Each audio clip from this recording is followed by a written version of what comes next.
तेरे नवीन बाबू उपस्थित रे नवीन बाबू गोटे मीडिया को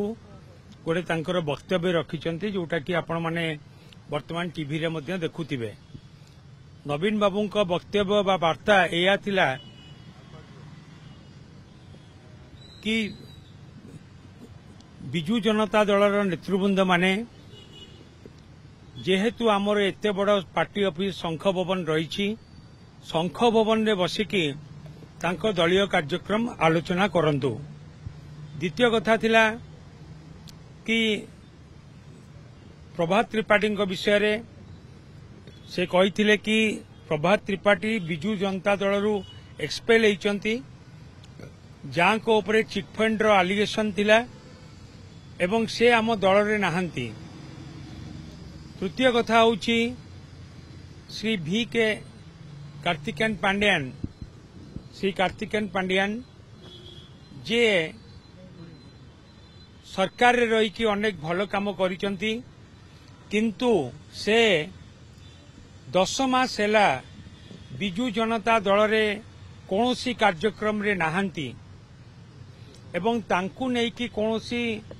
चर्चा बा आलोचना न हवा उचित। कार्तिक पांड्यान 10 मास हैलानी दल रे नाहंती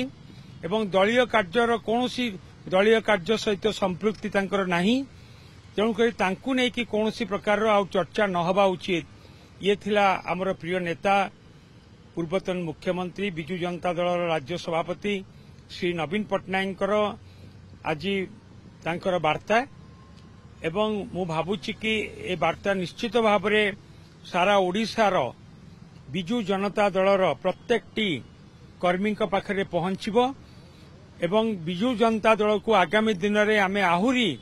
मजबूत करी गढ़ी तोलिबा पई समस्ते आमे एकाठी मिसिकी काम करिबा। ओडिशार लोकंक पई जो आवश्यकता रही ओडिशा लोकंकर जो समस्या रही आज बीजेपी सरकार रे आईन श्रृंखला परिस्थिति हो बा जो विकासमूलक काम हो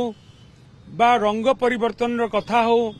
बा जो टंका व्यवस्था करी जाइतिले नवीन बाबू ताकू केवल खर्च करिवार व्यवस्था हो बा 10 मास भितर जेपरी भाव में आज बीजेपी सरकार ऋण करिछि एवं जो आईन श्रृंखला परिस्थिति जेपरी भाव में विपर्यस्त होइछि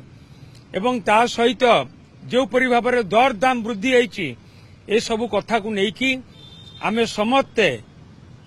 लोकंक पाखकु जिबा लोकंक पई लड़ाई करिबा एवं बिजू जनता दल सबु बेले ओडिशार स्वार्थ पई लड़ाई करि आछि एवं बिजू जनता दल लोकंक स्वार्थ पई सबु बेले लड़ाई करछि ओडिशार स्वार्थ पई लड़ाई करछि। हमर ए लड़ाई आगामी दिन में जारी रहिबो।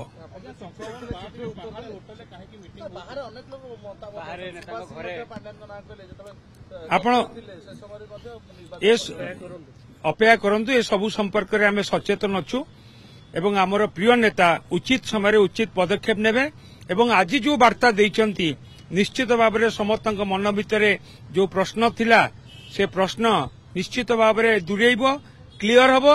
एवं आमे समस्ते आगामी दिन में ओडिशार स्वार्थ पई समस्ते